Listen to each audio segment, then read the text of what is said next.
Digdi yung sa Bicol, pag nagsurod ka na ang banggi, madako lang kuto mo. Digdi yung sa Bicol, pag nagutot ka, hababa na ang abo mo.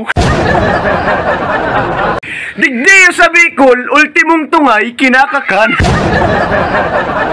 Digdi yung sa Bicol, pag nagpuyod ka, tapos basa pa ang buhok mo, magkakauban ka. Digdi yung sa Bicol, pag nagatol ang kamot mo, may maabot na kwarta. Digdi yung sa Bicol, bawal magluwas ng kwarta pagbanggi, tatururog na da. Digdi yung sa Bicol, bawal da magpukpok pagbanggi, tamalas da.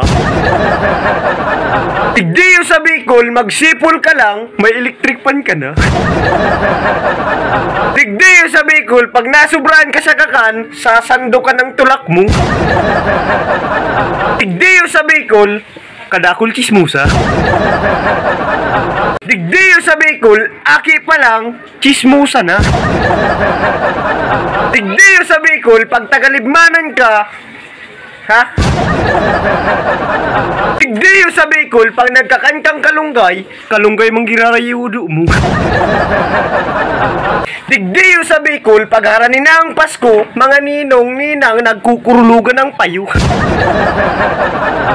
Yo, what's up? Pasiram, pasensya na kung ako lang sulungon yan, tas dua akong kaibahan, busy pa. Pero abangan dito itong video may para sa Pasko. Shoutout Mami Letis Cuisine, Tito Cafe, tas kay Sheila May Marinas. Shoutout Bake by K, tapos advance happy 10th year and 3 months kay Kuya Brian Candelaria and Ate Panggay Mirate of Sipukot. Stay in love, peace out.